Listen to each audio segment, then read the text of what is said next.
Capítulo 4. Toda esta parte del relato que le fue contada al Dr. Silence y que se hizo sin persuasión especial es cierta, aunque lo hizo muy avergonzado y entre tartamudeos. No podía entenderlo de ninguna manera, dijo. ¿Cómo se las había arreglado la chica para afectarle tan profundamente? Incluso antes de que él hubiera puesto los ojos en ella. Su simple proximidad en las tinieblas fue suficiente para encender su hoguera. No sabía lo que era un flechazo, y durante años se mantuvo apartado de toda relación sentimental con cualquier miembro del sexo opuesto, pues vivía encerrado en su timidez y era excesivamente consciente de sus propios y abrumadores defectos. Sin embargo, esta joven criatura hechizante le había buscado a él deliberadamente. Su comportamiento no ofrecía duda, pues siempre se iba con él, a la menor ocasión. Casta y dulce lo era sin duda, aunque francamente tentadora, y lo dominaba por completo con una simple mirada de sus ojos brillantes. Si es que no le tenía ya dominado desde aquella primera vez, en la oscuridad, con la única magia de su invisible presencia. ¿Le daba a usted la sensación de que ella era buena e íntegra?, inquirió el doctor. ¿No tuvo usted ninguna reacción de cierto tipo, por ejemplo, de alarma? Besán levantó bruscamente la cabeza, con una de sus inimitables sonrisas de disculpa. Tardó un ratito en contestar. El simple recuerdo de su aventura hizo enrojecer sus tímidas facciones, y sus ojos pardos miraron hacia el suelo cuando contestó. No creo poder afirmarlo, dijo al fin. Algunas noches que no podía dormir, me quedaba despierto en la cama hasta muy tarde y sentía ciertos pensamientos. En mí crecía la convicción de que en ella había algo. ¿Cómo se lo explico? Bueno, algo impío. No era impureza de alguna clase, ni física ni mental. Lo que quiero decir es otra cosa. Algo completamente indefinible, que me daba una especie de sensación de escalofríos. Ella me atraía y al mismo tiempo me repugnaba. Más que...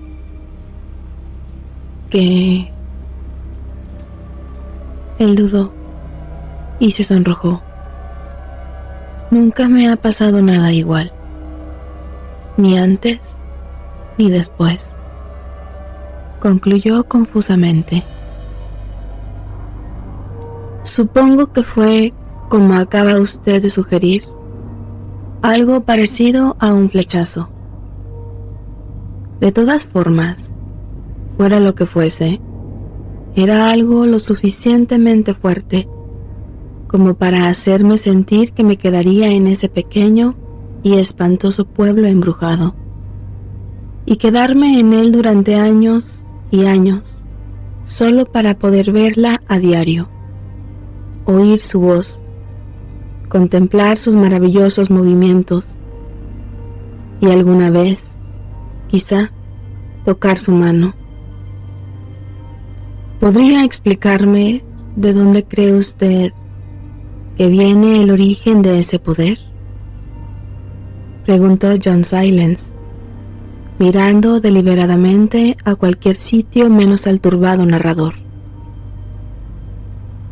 «Me sorprende que me pregunte usted eso», respondió Besán, con la máxima dignidad que pudo expresar.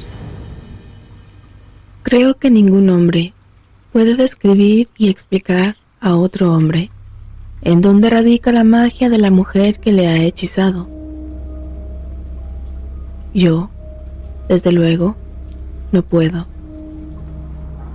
Lo único que puedo decir es que el toque de esta joven mujer me ha hechizado, que simplemente el saber que ella vivía y dormía bajo el mismo techo me llenaba de una extraordinaria sensación de placer. Pero hay algo que sí puedo decir», continuó seriamente con sus ojos resplandecientes,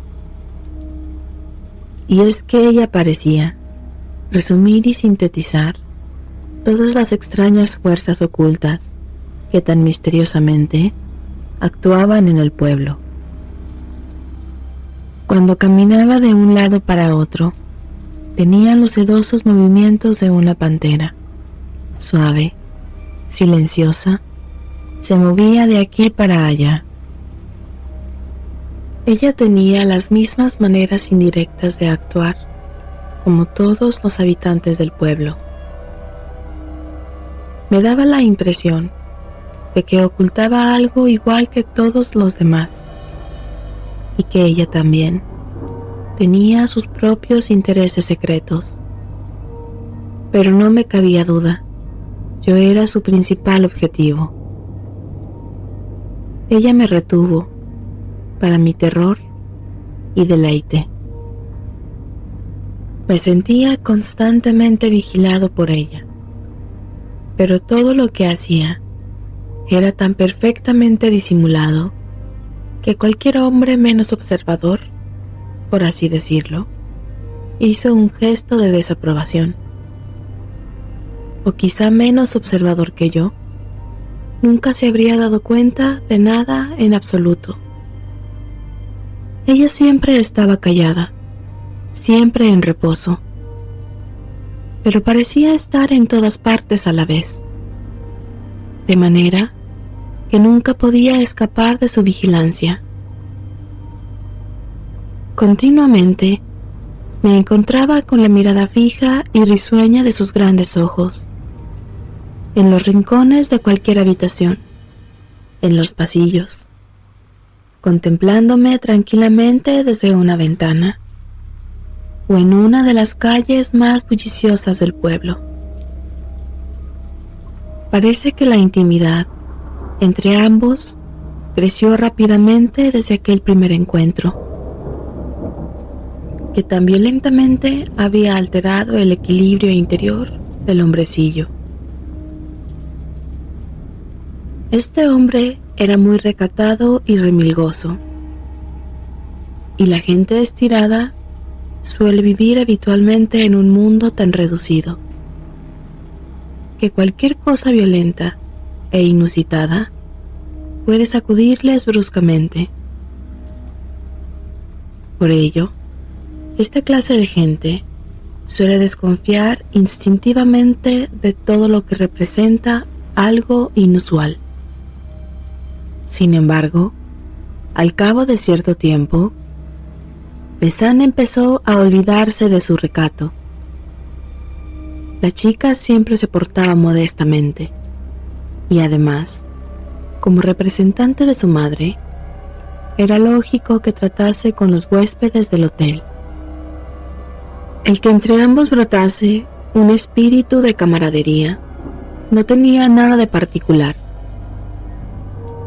Además, ella era joven, era encantadoramente bonita, era francesa, y evidentemente, él le gustaba. Al mismo tiempo, había en todo ello algo indescriptible, una cierta atmósfera indefinible, propia de otros lugares y otros tiempos. Esto le hacía mantenerse alerta, y a veces le quitaba el aliento con un sobresalto repentino. Era algo así como un sueño o un delirio, mitad delicioso, mitad terrible. Le confió en un susurro al Dr. Silence, y más de una vez, muy apenas sabía lo que decía o hacía. Era como si algo lo impulsara a hacerlo, impulsos que no reconocía como propios.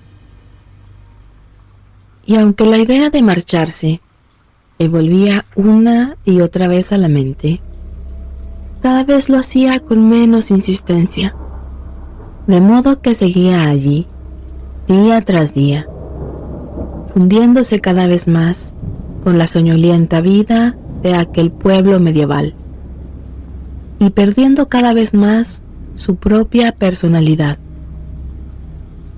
Sentía que pronto se recorrería con horrible rapidez la cortina en las profundidades de su alma y que se vería de repente admitido en el secreto de la oscura vida que se extendía al otro lado, pero para entonces ya se habría convertido en un ser completamente distinto. Y mientras tanto, notaba en los pequeños detalles que intentaban hacerle agradable su estancia allí. Flores en el cuarto, una butaca más confortable en su rincón, e incluso platillos especiales en su mesa del comedor. Además, las conversaciones con Mademoiselle Ilse se iban haciendo cada vez más frecuentes y placenteras. Y aunque casi siempre giraban acerca del tiempo o detalles locales, observó que la chica nunca tenía prisa por terminarlas y que con frecuencia se las arreglaba para intercalar pequeñas y extrañas sentencias que él nunca acababa de comprender, pero se daba cuenta de que eran muy significativas. Y fueron precisamente estas frases ocasionales que se le escapaban y que estaban llenas de algún significado. Estas frases le harían sospechar que ella tenía algún propósito oculto, y eso lo hizo sentirse incómodo. Todo lo que le decía iba encaminado a hacerle sentirse seguro, dándole 1000 razones para prolongar indefinidamente su permanencia en el pueblo. ¿Monsieur todavía no ha tomado una decisión?, ella le preguntó suavemente al oído, un día sentada junto a él, en el patio soleado antes del déjeuner. La relación entre ellos había progresado con significativa rapidez, porque si le es tan difícil tomarla, entre todos podemos intentar ayudarle. La pregunta lo sobresaltó, pues estaba sumergido en sus pensamientos, y esta interrogante fue acompañada de una fuerte risa. Un mechón de pelo rebelde cayó sobre uno de sus bellos ojos cuando volteó a verlo con una pícara mirada. Él quizá no logró entender bien su pregunta, pues estaba en francés. La presencia de la joven siempre confundía su pequeño conocimiento de este idioma, y esto le angustiaba. Sin embargo, sus palabras, sus modales y algo más que solo estaba en la mente de la joven lo asustaba. Todo esto le daba nuevamente la sensación de que el pueblo entero estaba aguardando a que él se decidiera sobre algún asunto importante, y al mismo tiempo su cálida voz, su presencia tan cercana, el suave vestido oscuro que llevaba le entusiasmaban inexplicablemente. Es cierto que me resulta difícil marcharme, tartamudeó abandonándose placenteramente dentro de las profundidades de sus ojos, y especialmente ahora que ha llegado Mademoiselle Ilse. Quedó sorprendido de lo bien que le había salido la frase y encantado con su propia galantería, pero al mismo tiempo deseaba haberse mordido la lengua para no decirla. Entonces, después de todo, le gusta nuestro pequeño pueblo. Si no fuera así, no se alegraría de seguir aquí, dijo ella, ignorando totalmente el cumplido. Estoy encantado con él y encantado con usted, vociferó, sintiendo que su lengua, de alguna manera, se había escapado del control de su cerebro. Cuando estuvo a punto de decir toda clase de cosas apasionadas, la muchacha se levantó ágilmente de la silla y se dispuso a irse. Hoy tenemos soupe à l'oignon, exclamó sonriendo gloriosamente, iluminada por el sol. Y tengo que ir a la cocina a ver cómo va. De lo contrario, ya sabe, a Monsieur no le gustará la comida, y entonces quizá nos deje. La miró mientras cruzaba el patio, moviéndose con toda la gracia y ligereza de la raza felina, y se le ocurrió que incluso su traje negro la ceñía exactamente igual que la piel a esos ágiles animales. Al llegar al porche con la puerta de cristales, ella se volteó a sonreírle, y después se detuvo un momento para hablar con su madre, que estaba sentada tejiendo como de costumbre en su asiento dentro del salón. Pero entonces, ¿cómo era posible que en el momento en que sus ojos se posaron sobre esta desgarbada mujer, ambas de repente se le presentaron cambiadas, distintas de como eran? ¿De dónde procedía esta muestra de orgullo que las transformaba? Aquella sensación de poder que mágicamente las envolvía. ¿Qué había en aquella enorme mujer que la hacía de pronto parecer majestuosa? Como si estuviese sentada en un trono en medio de algún tenebroso y siniestro escenario, empuñando un cetro sobre el rojo resplandor de alguna tempestuosa orgía. ¿Y por qué esta esbelta jovencita, grácil como un sauce y ágil como un joven leopardo, de pronto tomaba aquel aire de siniestra majestad? Al moverse parecía que un halo de fuego y de humo rodeaba a su cabeza y que tenía la oscuridad de la noche bajo los pies.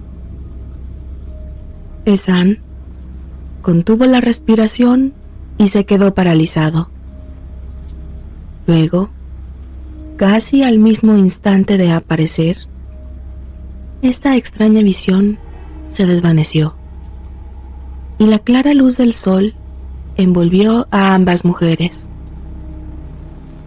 Las oyó reír y hablar de la soupe à l'oignon.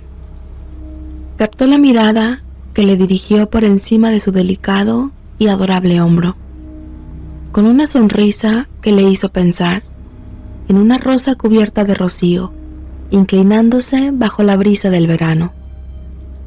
Por supuesto, la sopa de cebolla estuvo especialmente deliciosa aquel día, pues Besán vio otro cubierto en su misma mesa, y con el corazón palpitante oyó al camarero murmurar, a modo de explicación, que Mamselle Ilse acompañaría hoy a Monsieur en el déjeuner, según acostumbraba a hacer a veces con los huéspedes de su madre.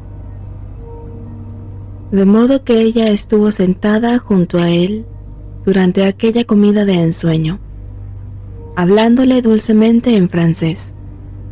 Cuidó de que fuese bien servido, le añadió aderezo a su ensalada y le ayudó incluso con sus propias manos en todo lo que le hizo falta.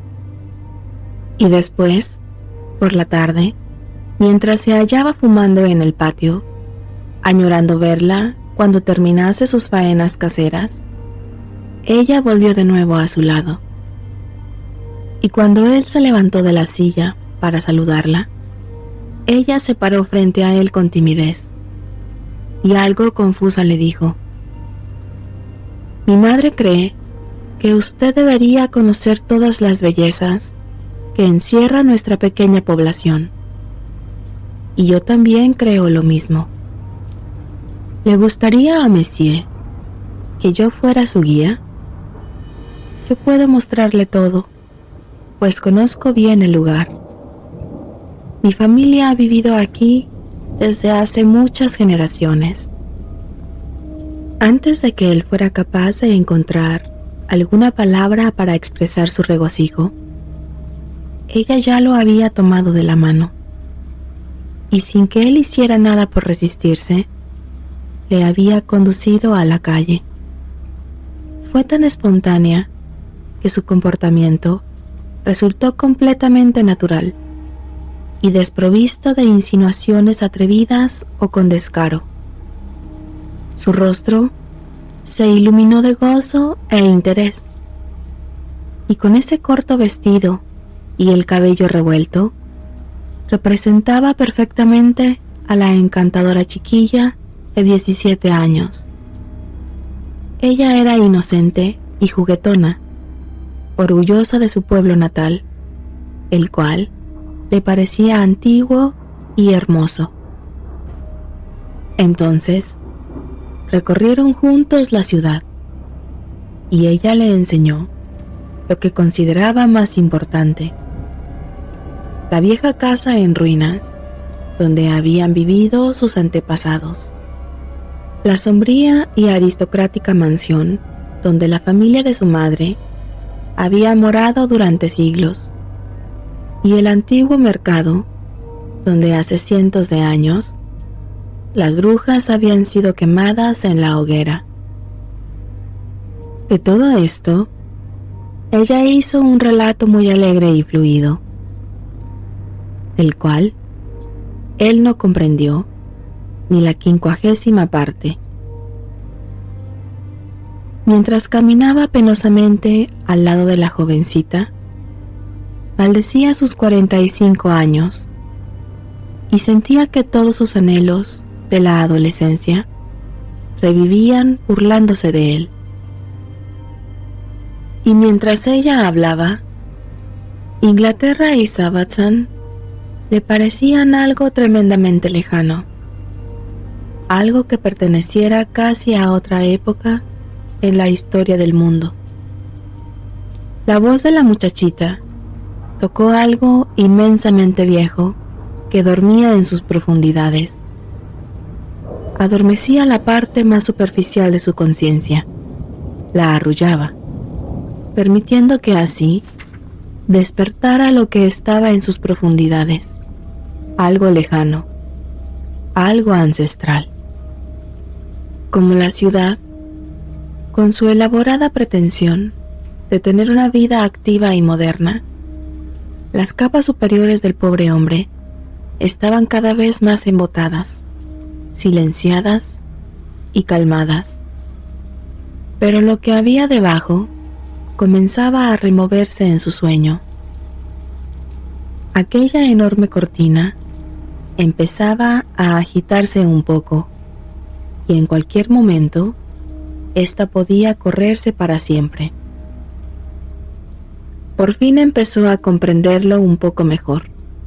Lo que sucedía en la ciudad se estaba reproduciendo en él.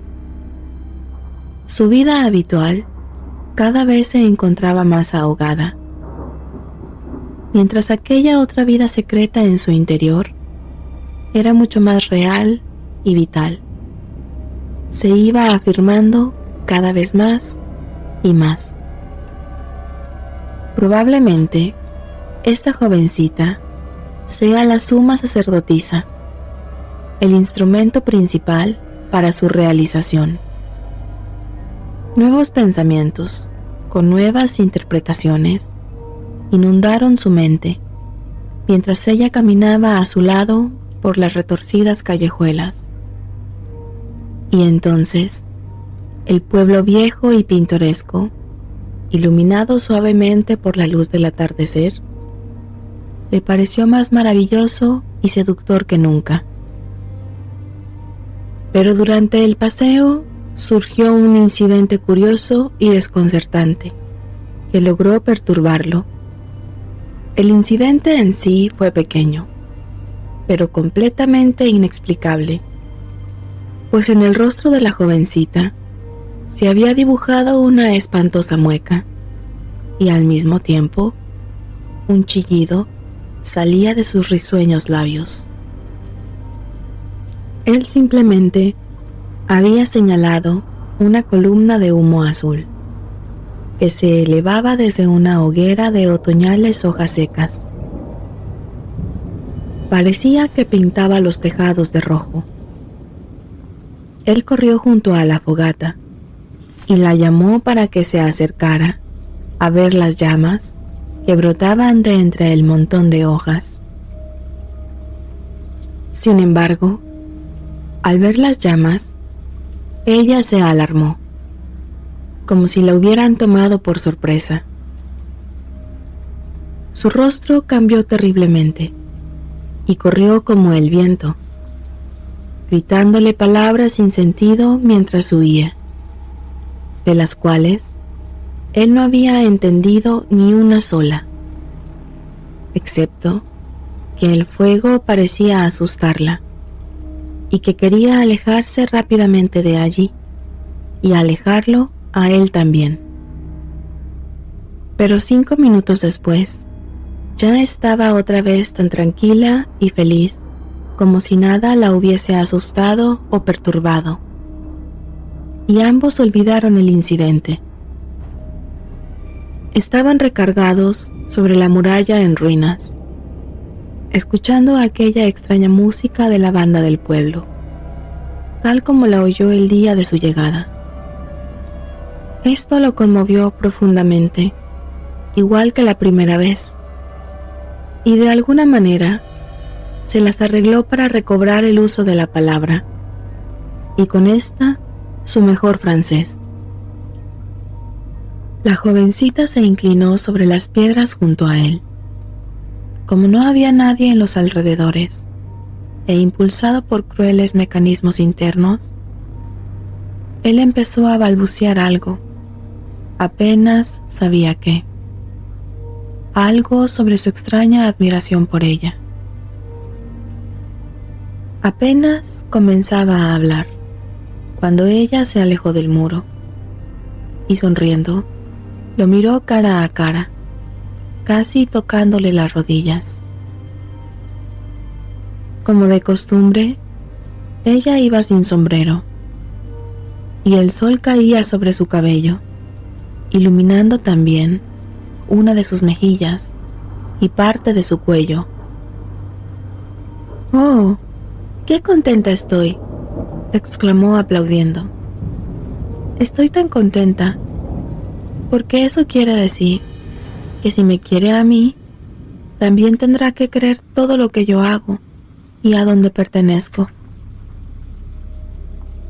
Él lamentó amargamente haber perdido el control de sí mismo, pues en aquella frase había algo que le heló. Supo entonces lo que era el miedo de embarcarse en un mar peligroso y desconocido. «Quiero decir que usted participará en nuestra vida real», añadió suavemente, como engatusándole, como si ella notara su incomodidad. volverá con nosotros. Otra vez se sintió dominado por aquella infantil indecisión. Él se sentía cada vez más preso en las redes de la jovencita, pues de ella emanaba algo que se apoderaba de sus sentidos y le hizo darse cuenta que la personalidad de aquella muchachita, a pesar de su gracia sencilla, también tenía fuerzas imponentes, majestuosas y augustas. De nuevo, la vio rodeada de humo y llamas, en un escenario quebrado y tempestuoso, dotada de fuerza espantosa y acompañada de su terrible madre. Esto podía verse a través de su sonrisa y encantadora inocencia. Volverá, yo lo sé, repitió subyugándole con la mirada. Estaban completamente solos en las murallas, y la sensación de que ella le dominaba despertó una salvaje sensualidad en su sangre. La mezcla de abandono y reserva que había en ella lo atrajo furiosamente, y toda su hombría se encrespó contra esta creciente influencia, a la vez que la deseaba con todo el ímpetu de su olvidada juventud. Le invadió un deseo irresistible de hacerle una pregunta. Para eso, tuvo que reagrupar los restos de su antigua, minúscula y desintegrada personalidad, en un esfuerzo por retener la estabilidad de su propio ser. La muchacha, ya tranquila, estaba de nuevo apoyada en la amplia muralla junto a él, con los codos en la albardilla, inmóvil como una figura cincelada en la piedra, contemplando la llanura que se iba cubriendo de sombras. Él tomó su valor con ambas manos y dijo: «Dígame, Ilse», imitando inconscientemente la voz ronroneante de la joven, pero consciente de que hablaba en serio. ¿Qué significa esta ciudad? ¿Y cuál es esa vida real de la que me has hablado? ¿Y por qué todos me vigilan de la mañana a la noche? Dime, ¿qué significa todo esto? Y dime, añadió apresuradamente, con un temblor en la voz, ¿quién es usted en realidad?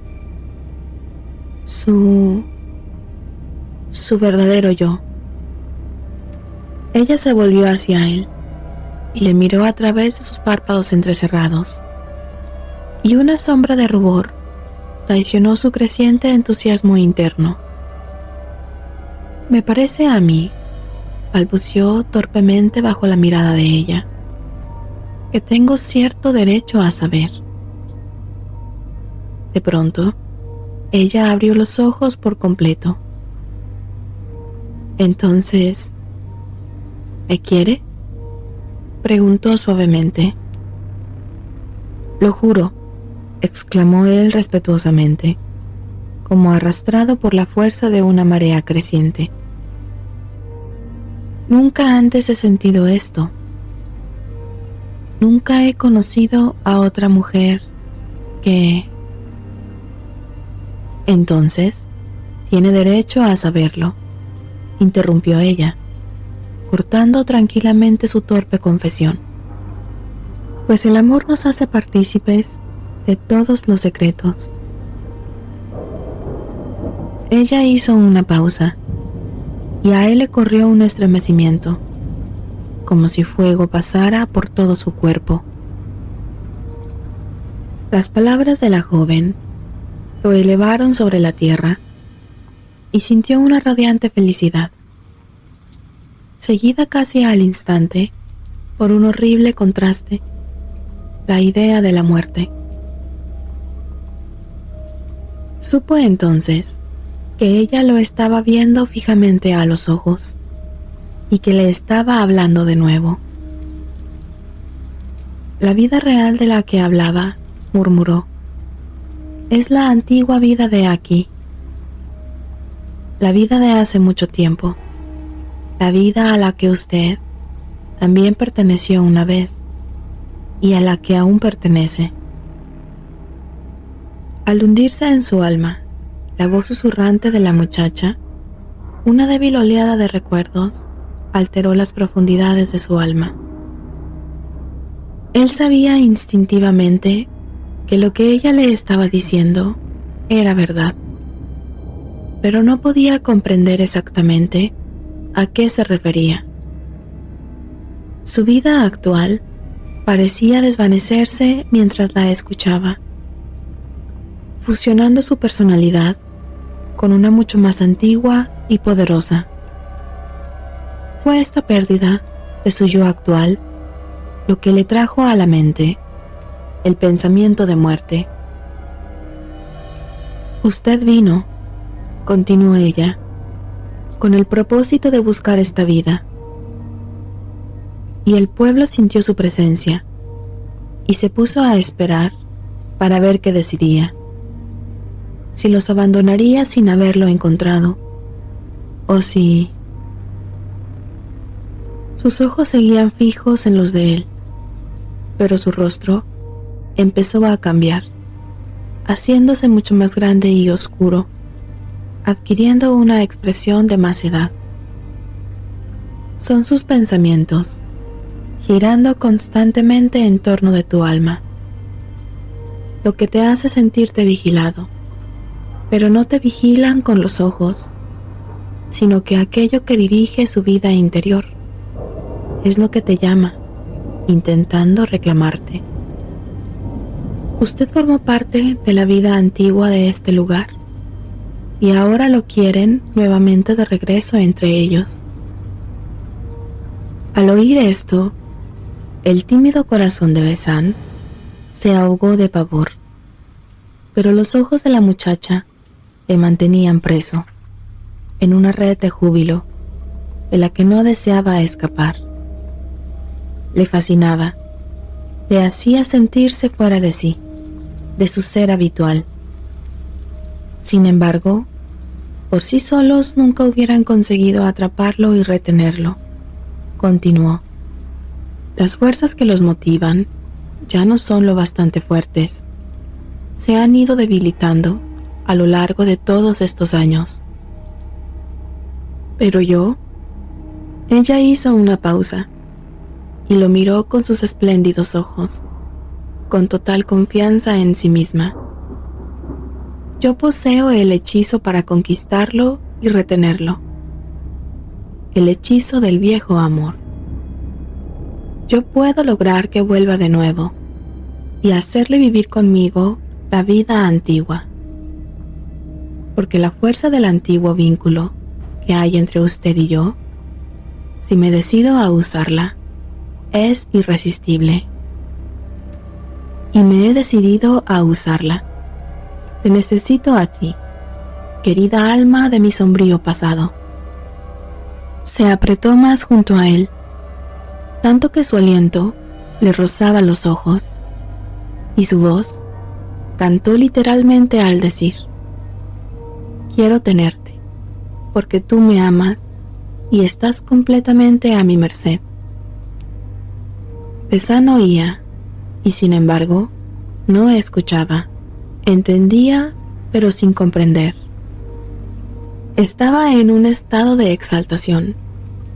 El mundo yacía bajo sus pies, hecho de música y flores. Él volaba en algún lugar muy por encima, entre los rayos del sol, regocijándose de alegría. Él se había quedado sin aliento y mareado ante la maravilla de sus palabras, pues éstas le habían intoxicado. Y aún así, el terror en todo esto y la horrible idea de la muerte le seguían oprimiendo, pues detrás de aquellas frases maravillosas siempre había algo más, pues a través de aquella voz cantarina brotaban humo negro y llamas que lamían su alma. Le daba la impresión de que entre ellos existía una especie de rápida telepatía, pues con su pésimo francés nunca habría podido decir todo lo que había dicho. Sin embargo, ella le entendía perfectamente, y las palabras de la joven le sonaban como un recitado de versos conocidos y olvidados hace mucho tiempo. Versos que le generaban una mezcla de dolor y ternura. Eran casi intolerables para su débil alma. Sin embargo, yo vine aquí por pura casualidad, se oyó decir a sí mismo. No, exclamó ella con pasión. Viniste aquí porque yo te llamé. Te estuve llamando durante años y viniste empujado por toda la fuerza del pasado. Tenías que venir, porque yo te poseo y yo te llamé. Ella se levantó y se le acercó más, mirándole con una cierta insolencia en su rostro, la insolencia del poder. El sol se había puesto detrás de las torres de la antigua catedral. La oscuridad surgió de la llanura y las envolvió por completo. La música de la banda había cesado. Las hojas de los árboles colgaban inmóviles. Pero el frío de la tarde de otoño se despertó e hizo titiritar a Besán. No había más sonido que el de sus voces y el suave susurro ocasional del crujido del vestido de la muchacha. Podía oír el latido de su propia sangre en sus oídos. Apenas se daba cuenta de dónde estaba o qué hacía. Alguna terrible magia le arrastraba hacia las profundidades, hacia los cimientos de su propio ser, y le aseguraba que las palabras que ella decía eran verdad. Y vio cómo esta sencilla muchachita francesa, que con tanta autoridad le hablaba, se transformaba en un ser muy distinto mientras la miraba a los ojos. La imagen en su mente creció, y se precisó la visión que ya antes le había asaltado, y esta vez fue haciéndose más vívida y clara en su interior, hasta que alcanzó un grado de tal realismo que no tuvo más remedio que aceptarla como auténtica. Igual que la otra vez, vio a la joven alta y majestuosa, moviéndose a través de un escenario salvaje y fragoso, de bosques y cavernas montañosas. Su cabeza estaba nimbada por el resplandor de las llamas, y sus pies estaban envueltos en nubes de humo. Guirnaldas de hojas oscuras ornaban su cabello, volaban con el viento.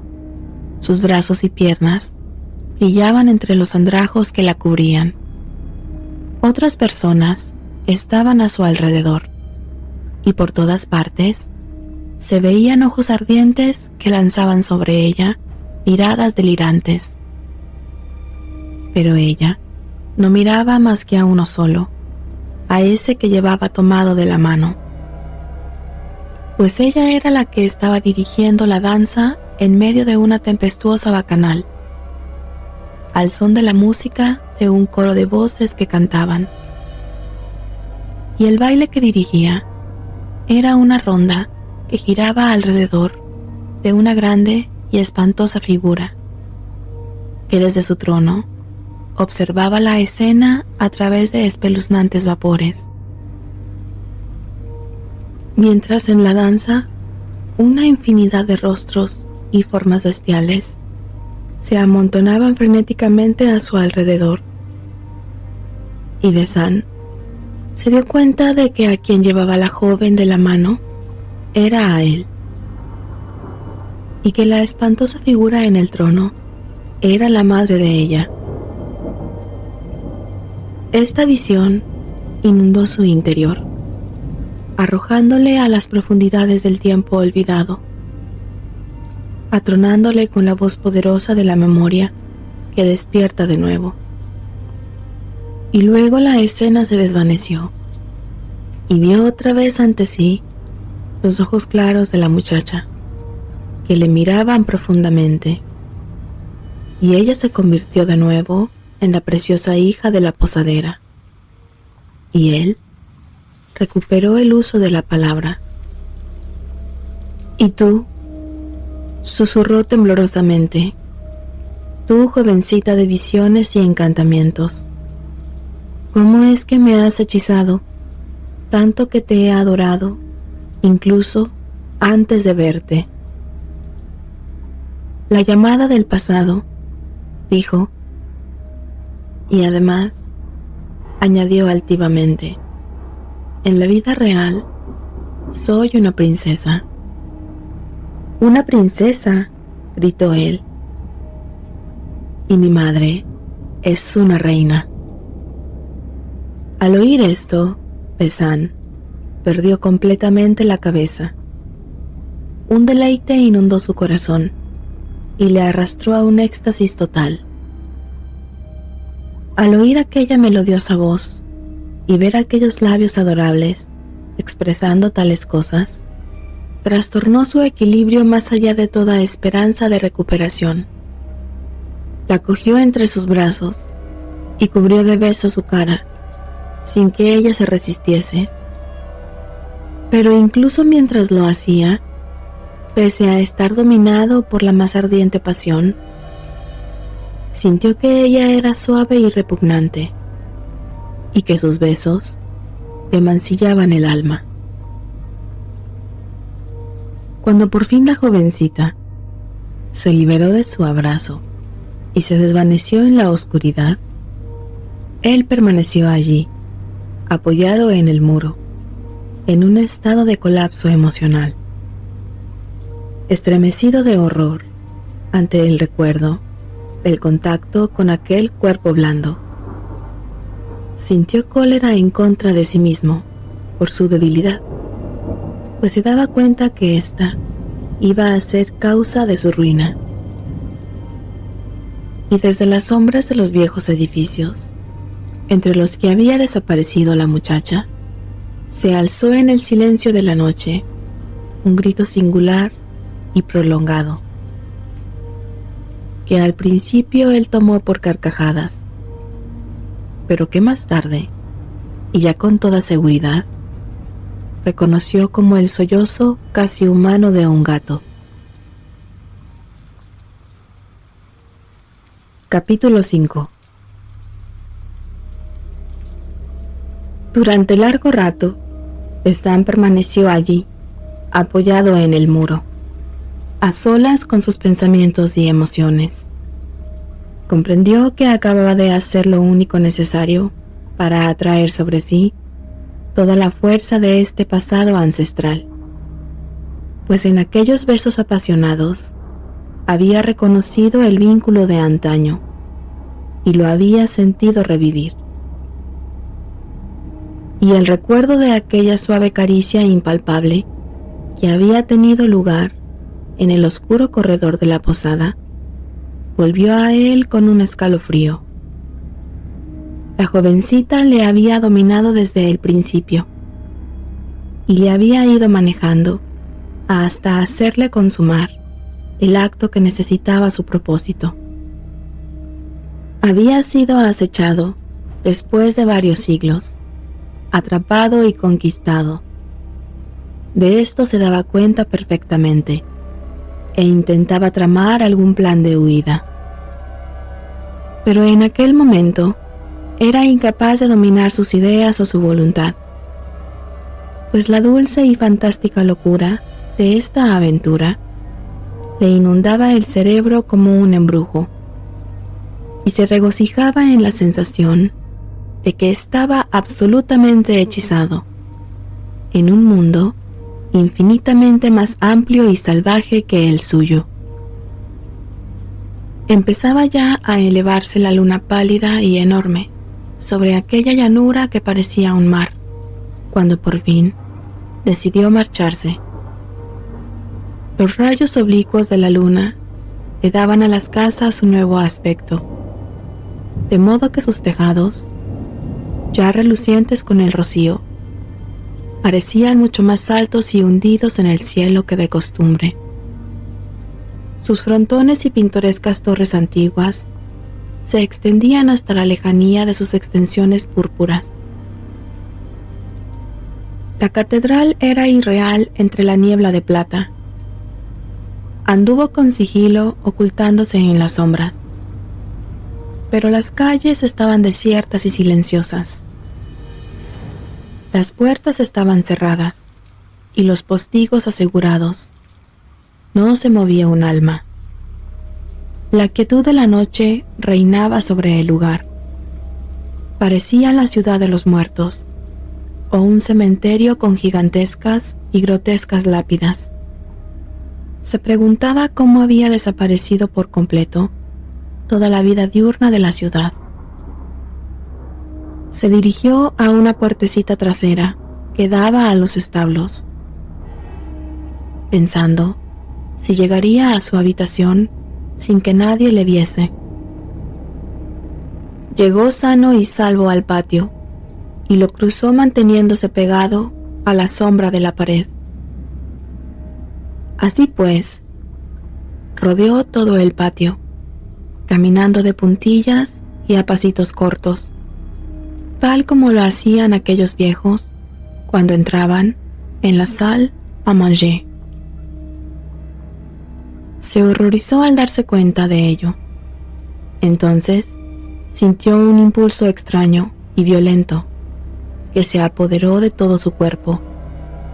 El impulso de ponerse a cuatro patas y correr ligero y silencioso en esta posición. Miró a lo alto y le vino la idea de saltar hasta el antepecho de su ventana, en lugar de usar las escaleras. Se le ocurrió dar el salto, como si este fuese el procedimiento más sencillo y natural. Era como si estuviese empezando a transformarse espantosamente en otra cosa, y esto lo ahogaba de terror.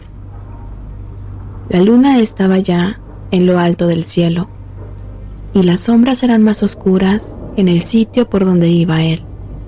Se mantuvo resguardado en lo más profundo, y así llegó al porche donde estaban las puertas de cristal. Pero allí había luz. Desafortunadamente, los huéspedes todavía estaban por ahí. Confiando en poder cruzar por el vestíbulo sin ser visto y llegar así a las escaleras, abrió con cuidado la puerta y entró furtivamente. Entonces es cuando vio que el vestíbulo no estaba vacío. En el suelo, junto a la pared de su izquierda, había una cosa grande y oscura. Al principio pensó que debían ser utensilios para el hogar. Luego, aquello se movió y se dio cuenta de que era un gato inmenso, distorsionado de alguna manera por un juego de luces y sombras. Después se alzó del todo, irguiéndose ante él, y vio que era la dueña de la casa. Lo que esa mujer estuviera haciendo en aquel lugar y en esa posición, solo pudo imaginar algo horrible. Y en el momento en que ella se irguió ante él, se dio cuenta de que estaba revestida de una extraña dignidad. E instantáneamente recordó lo que la joven le había dicho, de que su madre era una reina. Ella estaba allí, enorme y siniestra a la luz del candil, a solas con él, en el pasillo vacío. El temor agitaba su corazón y removía hasta las raíces sus miedos ancestrales. Sintió que debía inclinarse ante ella y hacerle algún tipo de reverencia. El impulso fue feroz e irresistible, como un antiguo hábito. echó una rápida mirada a su alrededor. No había nadie más. Entonces, lenta y deliberadamente, inclinó su cabeza ante ella. Le hizo una reverencia. Enfin, Monsieur s'est donc décidé. C'est bien alors. Je suis content. Sus palabras resonaron como a través de un amplio espacio abierto.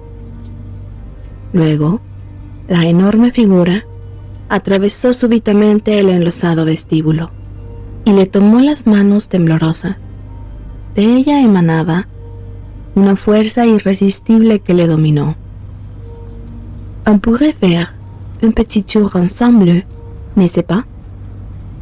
Mais si allons ces nuits, il faut se chercher un peu d'avance pour cela. Il sait. Viens-t'en ici, viens vite. Y entonces le obligó a girar en los primeros pasos de una danza que le pareció singular y horriblemente familiar. Esta extraña pareja, tan desigual, no hacía el menor ruido sobre las piedras del piso. La danza era suave y furtiva. Y entonces, cuando el aire parecía espesarse como si fuera humo, y un rojo resplandor, como si fuera fuego, parecía brotar de la oscuridad, Besán se dio cuenta de que con ellos había alguien más, y que su mano, que la madre había soltado, ahora estaba fuertemente sostenida por la hija. Ilse había acudido en respuesta a la llamada de su madre, y él la vio allí, con su oscuro cabello trenzado con hojas de verbena, vestida con los vestigios andrajosos de alguna extraña ropa antigua, bella como la noche, y horrible, odiosa y aborreciblemente seductora. ¡Al sábado! ¡Al sábado!, gritaban. Vamos al sábado de las brujas. Bailaron de un lado a otro en ese estrecho vestíbulo, una mujer a cada lado de él, hasta alcanzar el ritmo más salvaje que jamás pudo imaginar, y que sin embargo, temerosamente, despertaba oscuras reminiscencias en el fondo de su alma, hasta que el candil de la pared titiló, y por último se apagó, y quedaron abandonados en la oscuridad total. Y el demonio despertó en su corazón, con 1000 perversas sugerencias que le aterraron. De pronto, sintió que le soltaban las manos, y oyó la voz de la madre, gritando que ya era hora de partir. ¿Qué camino tomaron? Es cosa que no tuvo tiempo de ver. Solo se dio cuenta de que ya estaba libre, y se alejó a trompicones por la oscuridad hasta encontrar la escalera, y luego la subió hasta su cuarto, como si le persiguiesen todos los diablos del infierno. Se arrojó en el sofá, con la cara entre las manos, y sollozó. Rápidamente, revisó una docena de formas para huir al instante de allí. Todas ellas eran imposibles.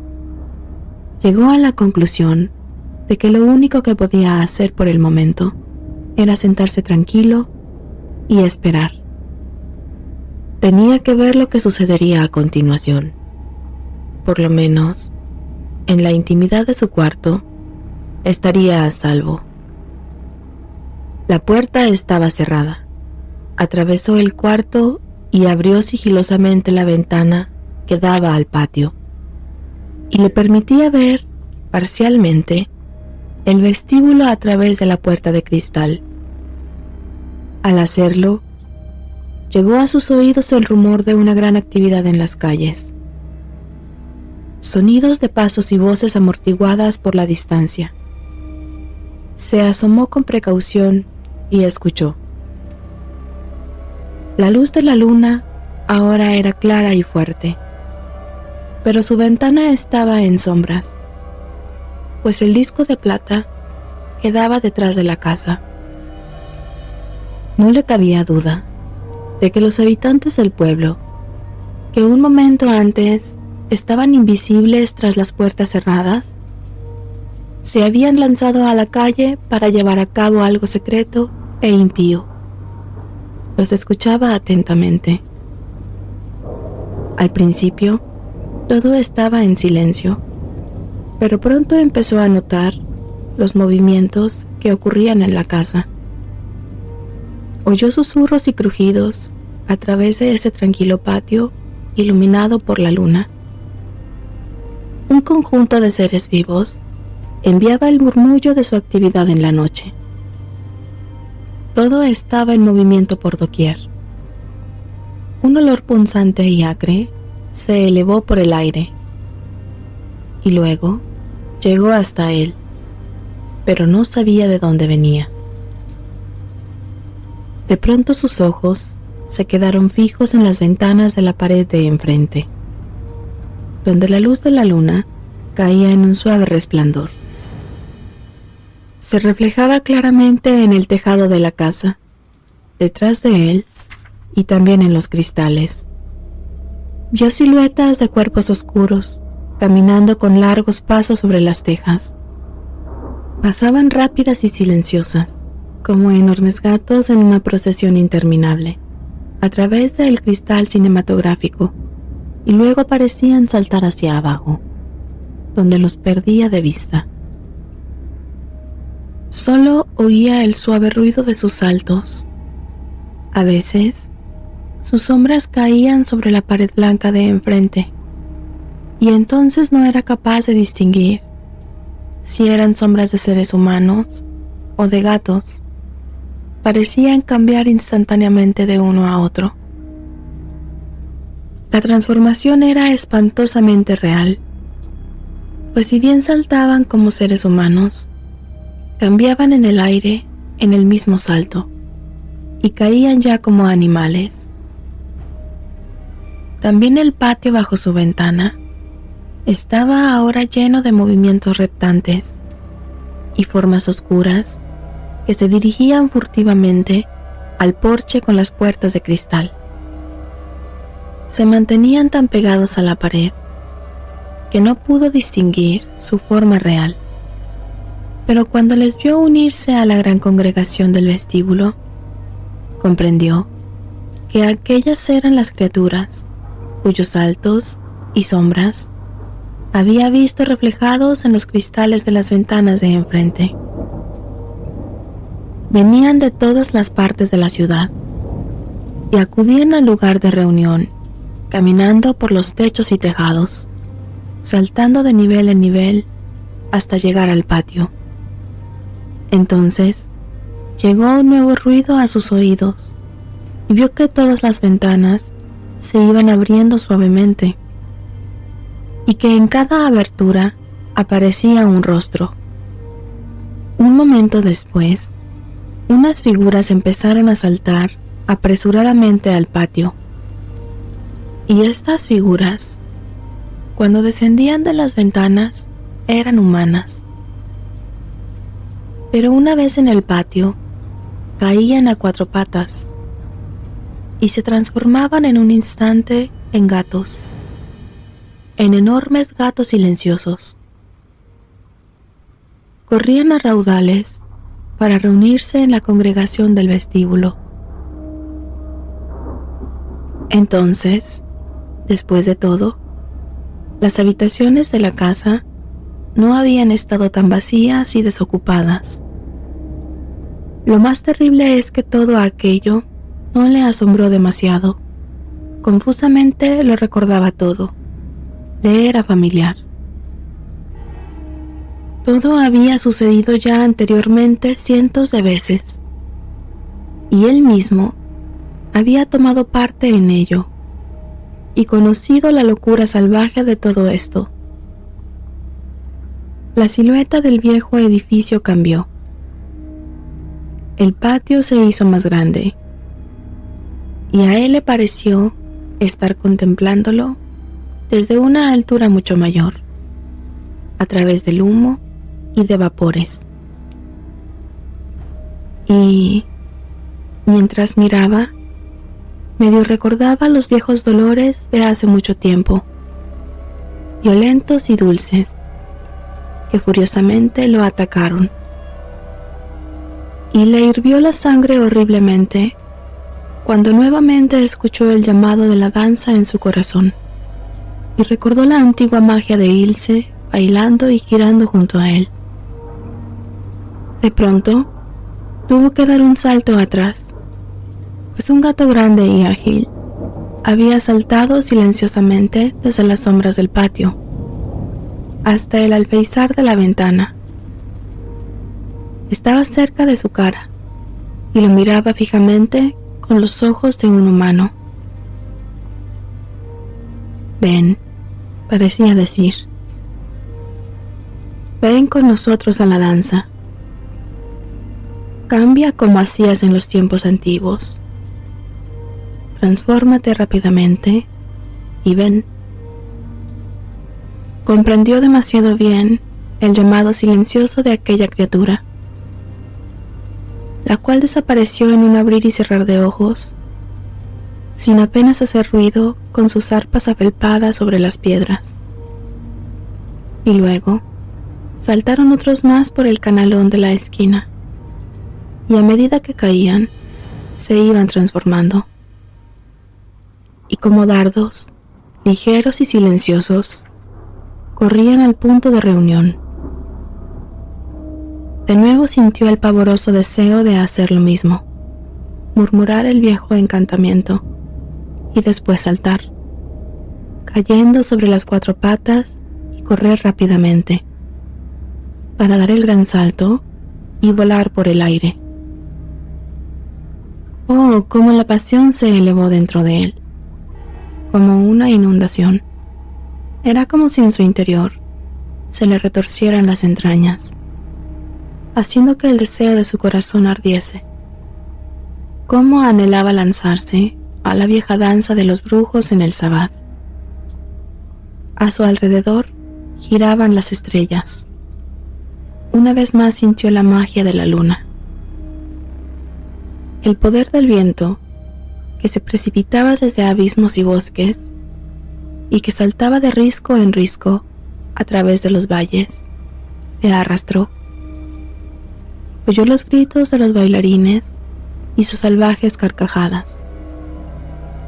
Él bailaba frenéticamente con esta muchacha salvaje alrededor del trono, donde se sentaba la sombría figura con el cetro real. De pronto, súbitamente, todo quedó en silencio y se tranquilizó, y la fiebre disminuyó un poco en su corazón. La paz de la luna inundaba un patio vacío y desierto. Todos habían comenzado la procesión, y él había quedado atrás, solo. Mesán atravesó la habitación sigilosamente y de puntillas. Abrió la puerta, y llegó a sus oídos el rumor de las calles, que cada vez se hacía más fuerte a medida que avanzaba. Recorrió el pasillo con la mayor precaución. Al llegar al final de las escaleras, se detuvo y escuchó. A sus pies, en el vestíbulo, donde antes se habían reunido, estaba oscuro y silencioso.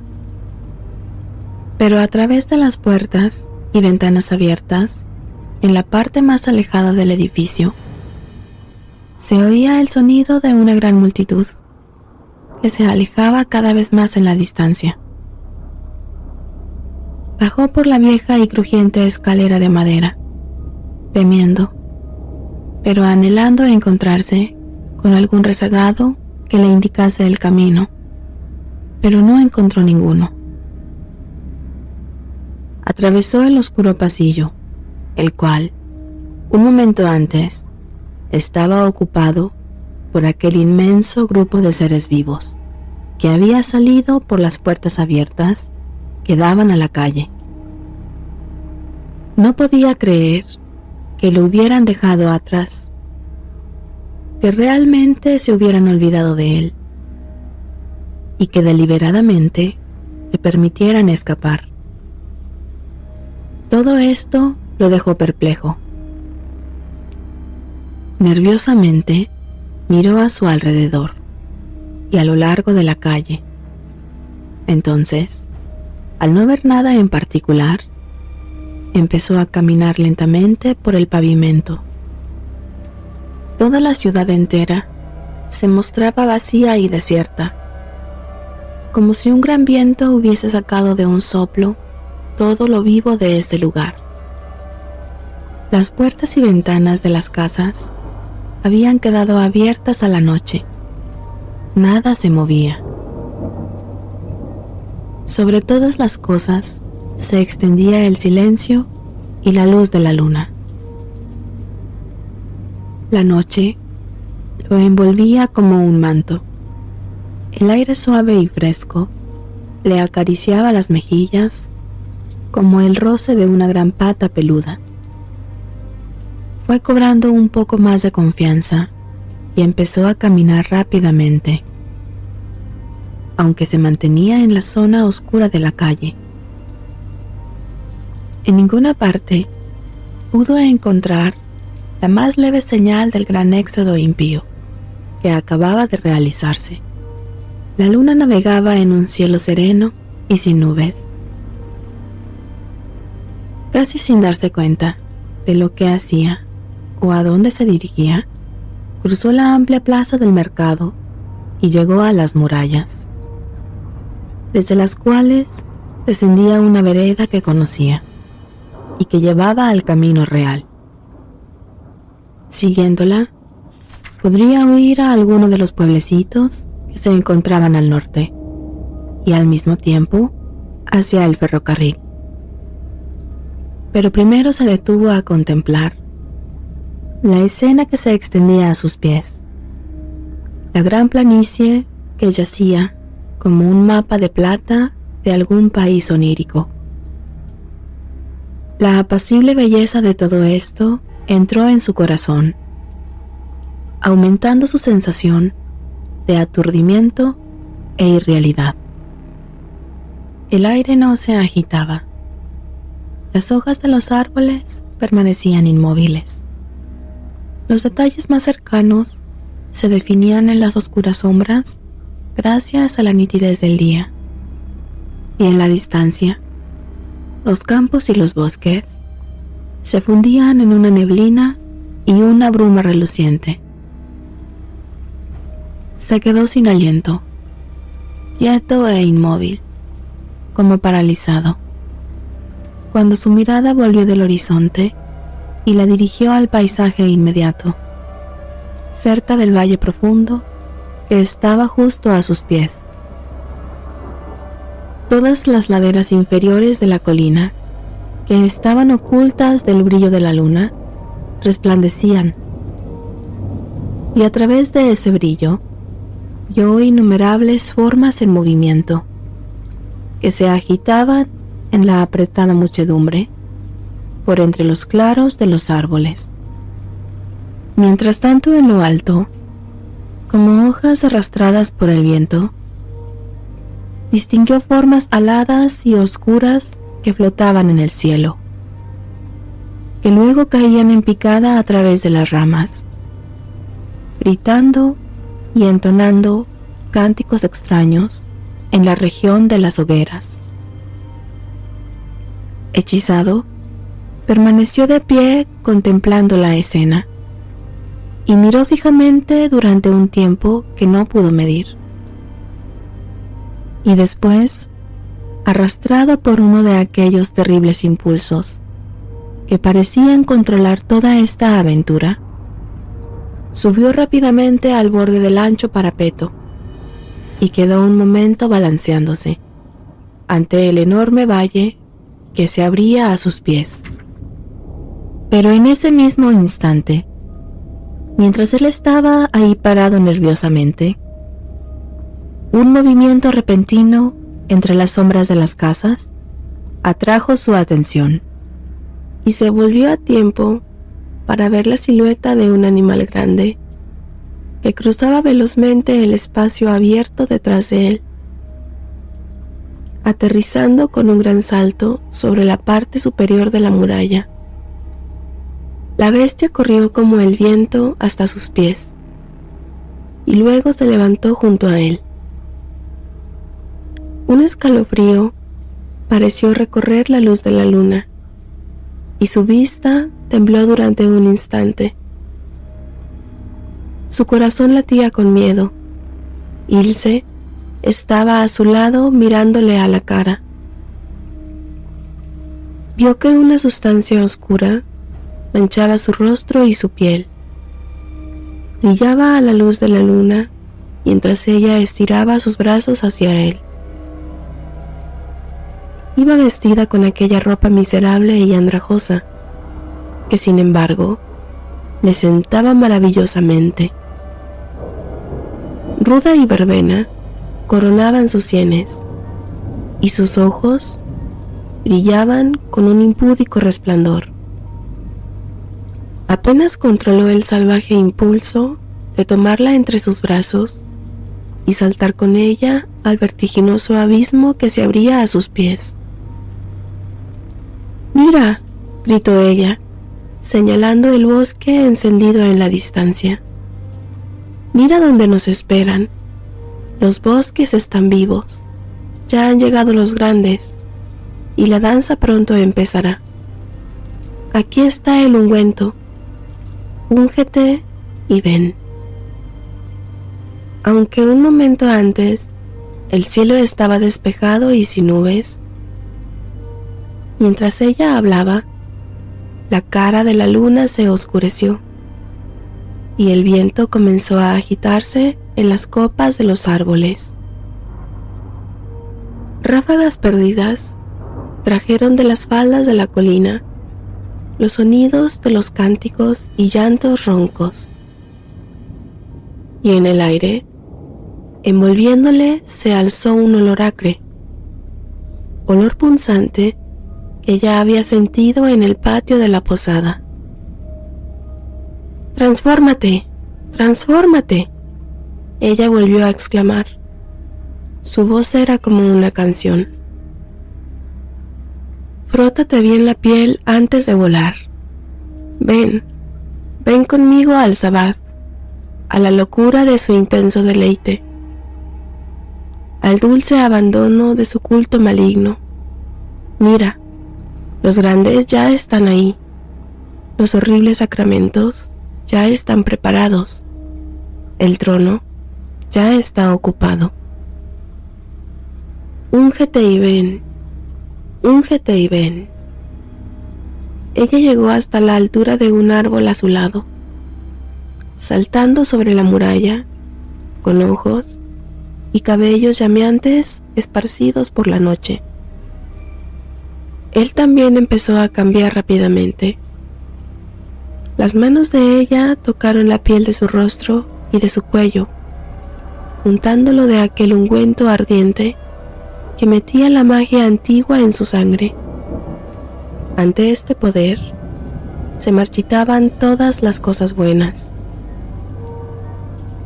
Un rugido salvaje llegó a sus oídos desde el corazón del bosque, y la muchacha, al oírlo, dio un salto sobre la muralla, poseída por el frenesí de aquella perversa alegría. «¡Satanás está aquí!», exclamó lanzándose sobre él y tratando de arrastrarle hasta el borde del parapeto. «Satán ha venido, los sacramentos nos llaman. Ven con tu querida alma apóstata, y juntos adoraremos y danzaremos hasta que la luna muera y el mundo sea olvidado». Salvándose a duras penas de la terrible caída, Besán luchó por librarse de su abrazo, mientras la pasión le desgarraba las entrañas y casi le vencía. Gritó en voz alta, sin saber lo que decía, y luego volvió a gritar. Eran los viejos impulsos, los antiguos y espantosos hábitos que instintivamente recobraban la voz. pues aunque a él le parecía que simplemente gritaba cosas sin sentido, las palabras que pronunció realmente tenían significado y eran inteligibles. Fue el antiguo llamado, el cual se escuchó allá abajo, llamado que fue contestado. El viento silbaba a su alrededor, haciendo que los faldones de su chaqueta revolaran. Le rodeaba un aire oscurecido por muchas formas voladoras que salían del valle. Los gritos de voces roncas golpeaban y herían sus oídos al acercarse. El fuerte viento lo abofeteó, lanzándolo de aquí para allá, a lo largo de la parte superior de la desmoronada muralla de piedra. E Ilse se aferró a él firmemente, rodeándole el cuello con sus largos brazos brillantes, desnudos y tersos. Pero ya no estaba a solas con Ilse, sino que una docena de ellos lo rodearon, cayendo de las alturas. El olor acre de sus cuerpos ungidos lo sofocó, excitándolo hasta producirle el frenesí ancestral del sabbat. La danza de las brujas y hechiceros representaba lo maligno en el mundo. Úngete y ven, úngete y vamos, gritaron en un coro salvaje a su alrededor. A la danza que nunca muere, a la dulce y terrible fantasía del mal. Un momento más, y habría cedido y partido con ellos, pues su blanda voluntad estaba como paralizada. Y cuando una avalancha de recuerdos apasionados casi lo seducía, ¿cómo una cosa tan pequeña puede alterar todo el curso de una aventura? Se tropezó con una piedra suelta en el borde del parapeto y cayó estrepitosamente al suelo. Pero cayó del lado de las casas, en un gran espacio lleno de polvo y adoquines, y afortunadamente no del otro lado, en la mortal boca abierta del valle. Y ellos también cayeron por montones a su alrededor, como moscas sobre un trozo de comida.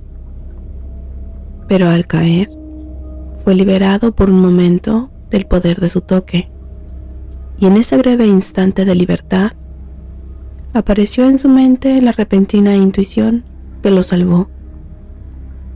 Antes de poder levantarse, les vio trepando torpemente por la muralla, como si fueran murciélagos. Solo podían volar si caían desde lo alto, y ya no tenían poder sobre él, en aquel espacio despejado.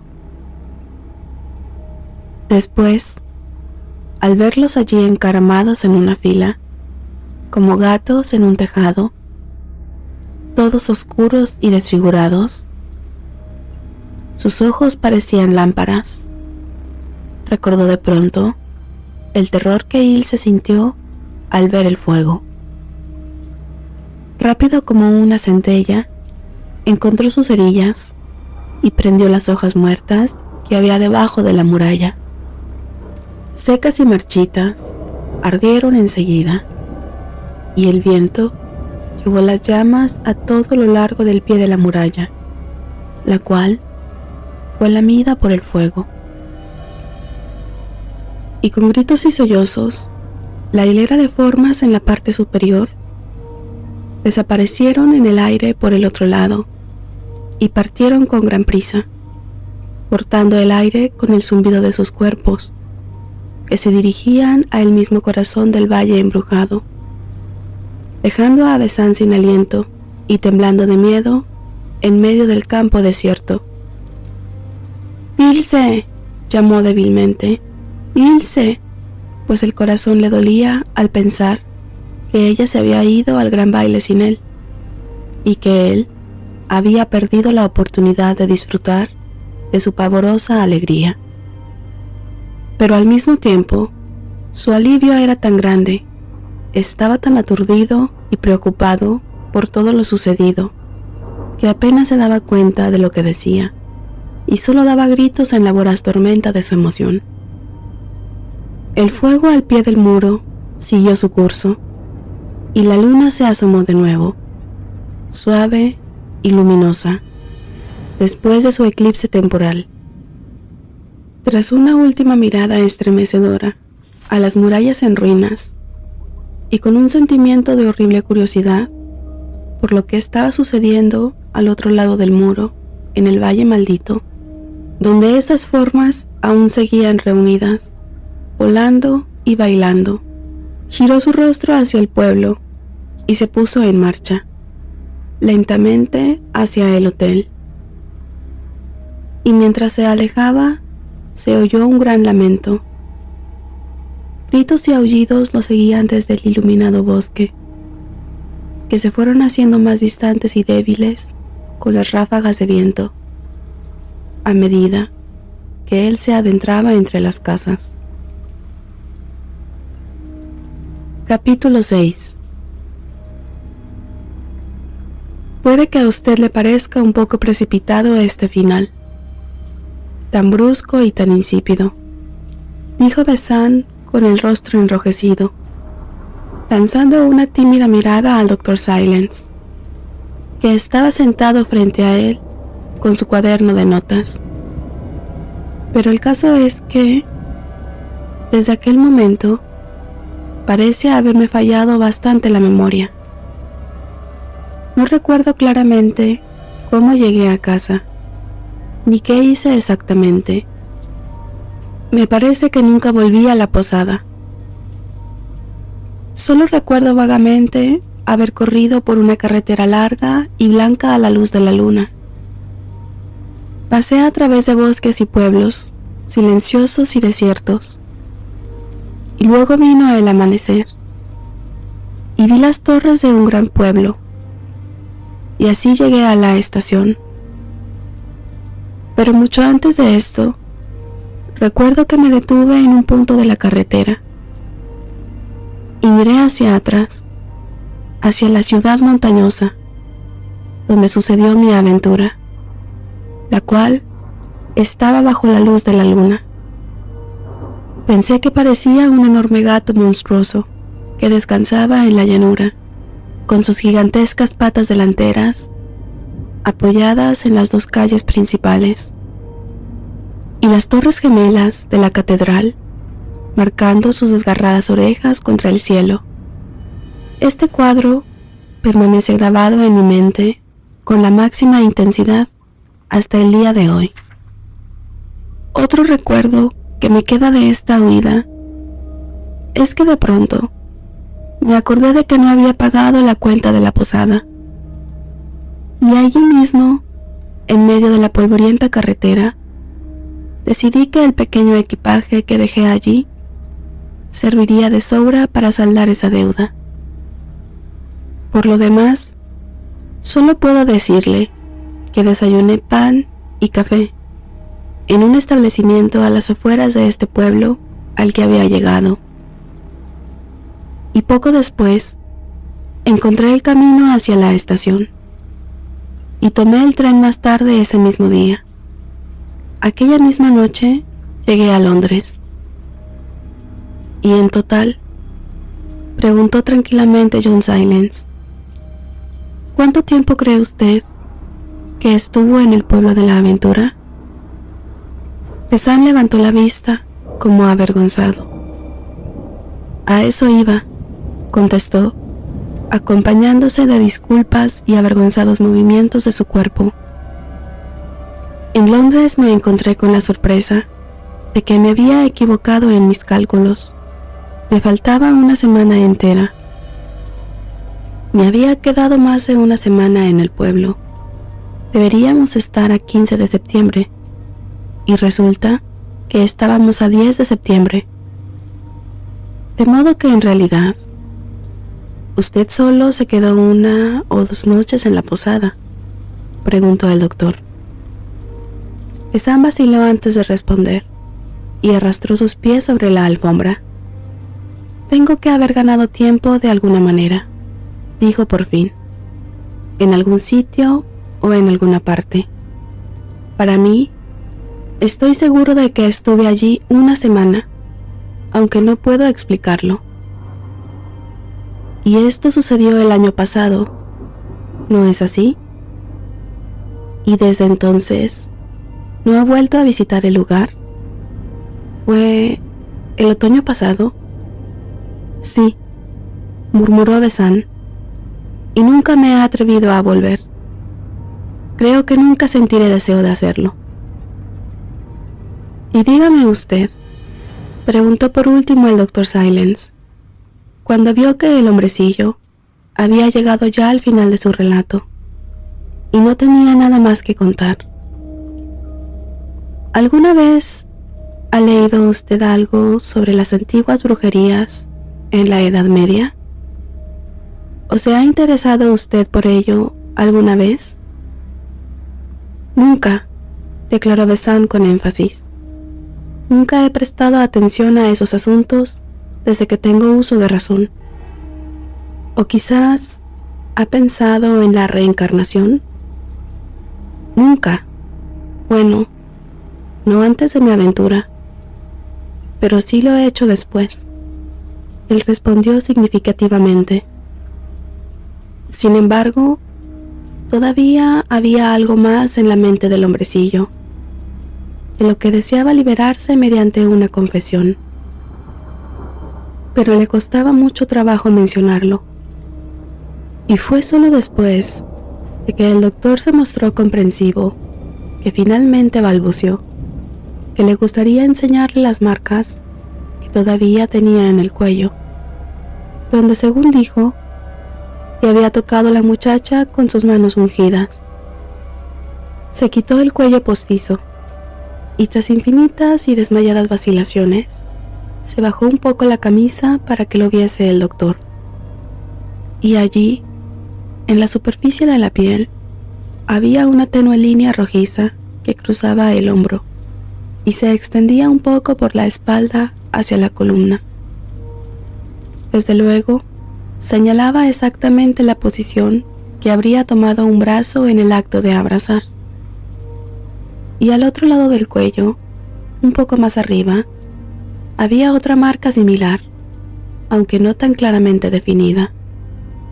Ahí fue donde ella me abrazó, aquella noche en las murallas, susurró, mientras una luz extraña iba y venía por su mirada. Unas semanas después, volví a consulta con John Silence. Esta vez fue por un caso extraordinario que había llegado a mis oídos. Y acabamos discutiendo sobre la historia de Besán. Después de este relato, el doctor había hecho ciertas investigaciones por su cuenta, y uno de sus secretarios había descubierto que los antepasados de Besán vivieron durante muchas generaciones en la misma ciudad donde le había sucedido la aventura. 2 de ellas habían sido juzgadas y condenadas por brujería. Ambas mujeres fueron quemadas vivas en la hoguera. No había sido difícil averiguar que la misma posada en la que se había alojado Besán fue construida alrededor del año 1700 y que en ese lugar anteriormente se habían levantado las piras funerarias y realizado las ejecuciones. La ciudad era entonces una especie de cuartel general de todos los hechiceros y brujas de toda la región, los cuales, después de ser condenados, habían sido quemados allí por docenas. Parece raro, continuó el doctor, que Besán no supiese nada de esto, pero hay que tener en cuenta que esta no es la clase de historia que se desearía transmitir a las futuras generaciones, ni tampoco repetir a sus hijos. Por lo tanto, me siento inclinado a creer que incluso ahora no sabe nada de ella. Toda la aventura parece haber consistido en el vívido despertar de los recuerdos de una vida anterior, desencadenado por el contacto directo con unas fuerzas que aún se mantenían activas en aquel lugar, que además De manera singular, precisamente eran las mismas almas que habían sido parte en los sucesos de aquella vida pasada, pues la madre y la hija, que tan poderosamente le habían impresionado, debían haber sido, junto con él, los principales actores de las escenas y prácticas de brujería que en aquella época dominaban las imaginaciones de todo el país. Basta con leer las historias de aquella época para saber que las brujas reclamaban el poder de transformarse en distintos animales, tanto para disfrazarse como para poder trasladarse rápidamente al escenario de sus inimaginables orgías. En todas partes se creía en la licantropía, o en poder convertirse en lobos, y la capacidad de transformarse en gatos, frotando sus cuerpos con un ungüento especial, proporcionado por el mismo Satanás, encontraba igual credulidad. Los juicios por brujería abundaban como evidencia de tales creencias. El Dr. Silence citó capítulos y párrafos de muchos eruditos en la materia y demostró cómo cada detalle de la aventura de Besán tenía su base en las prácticas de aquellos oscuros días. Pero no me cabe duda de que todo el asunto no ha sucedido subjetivamente en la mente del hombre, prosiguió en respuesta a mis preguntas, pues mi secretario ha visitado el pueblo e investigado. Descubrió su firma en el libro de huéspedes, con lo cual se demostró que había llegado allí el 8 de septiembre y se había ido repentinamente sin pagar la cuenta.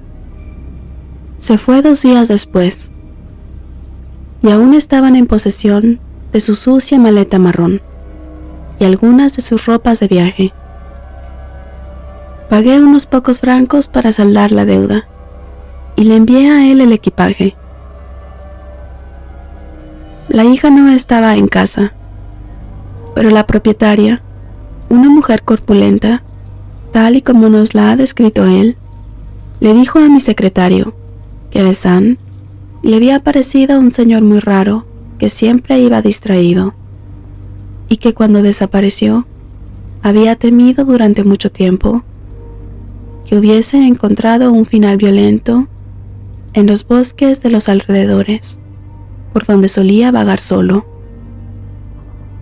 Me hubiera gustado tener una entrevista personal con la hija, para determinar cuánto hay de subjetivo y cuánto de real en lo relatado sobre ella por Besán, pues su miedo al fuego y a ver cosas ardiendo podían ser, por supuesto, el recuerdo intuitivo de su vida pasada y su dolorosa muerte, lo cual así habría explicado por qué más de una vez él la vio rodeada de humo y llamas. ¿Y qué me dice usted de aquella marca en su cuello?, pregunté. Son simplemente marcas producidas por personas histéricas, replicó, igual que los estigmas de la gente religiosa o los moretones que aparecen en los cuerpos de los sujetos hipnotizados, a quienes se les ha dicho que les van a aparecer. Esto es muy común y se explica fácilmente. Lo único curioso en el caso de Besán es que las marcas le hayan durado tanto tiempo.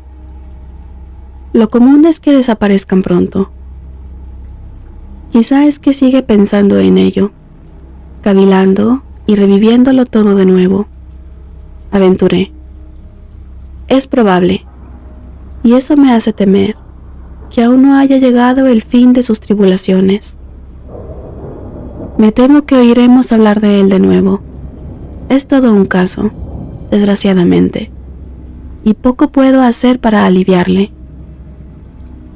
El Dr. Silence hablaba con voz triste y grave. ¿Y qué piensa usted del francés en el tren?, le pregunté después. El hombre que le advirtió de aquel lugar, el que le dijo «Accuse du sommeil et accuse de chaud». ¿No le parece a usted un incidente muy singular? En efecto, un incidente muy singular, respondió lentamente, y que solo puedo explicar a base de una coincidencia altamente improbable. A saber, tal vez aquel hombre también estuvo en el pueblo y vivió una experiencia similar. Me gustaría encontrarlo y preguntárselo, pero todo esto son hipótesis, porque no tengo ni la más leve pista sobre la cual basarme, y solo puedo concluir que fue alguna singular afinidad psíquica, y que algún tipo de fuerza que aún vivía en su ser, procedente de una vida pasada, lo atrajo hacia Besán, y temiendo por él, le previno como lo hizo. Sí, prosiguió hablando consigo mismo. Sospecho que Besán fue arrastrado por el remolino de fuerzas que surgen de la intensa actividad de su vida pasada, y que vivió de nuevo una escena en la que había tomado parte, como actor principal, hace siglos. Pues ciertas acciones, especialmente las intensas, desarrollan una serie de fuerzas que muy despacio se van agotando, y que en cierto modo se puede decir que nunca mueren del todo. En este caso, no fueron lo suficientemente poderosas para darle una ilusión completa de realidad. De manera que el pobre hombre se encontró sumergido en una desagradable confusión entre el presente y el pasado. Sin embargo, fue lo bastante sensible como para darse cuenta de cuál era la verdad y luchar contra su regresión, incluso a un periodo evolutivo más primitivo e inferior. Ah, sí, continuó, cruzando la habitación para asomarse al cielo cada vez más oscuro, aparentemente bastante ajeno a mi presencia. A veces, los brotes subliminales del recuerdo, como este, pueden ser muy dolorosos y a veces también muy peligrosos. Solo confío en que esta alma gentil pronto consiga zafarse de la obsesión por su pasado apasionado y tempestuoso. Pero lo dudo. Su voz estaba impregnada de tristeza mientras hablaba, y cuando volvió a la habitación, mostraba una expresión de profundo anhelo en su rostro. El anhelo de un alma cuyo deseo de ayudar es a veces mayor que su poder.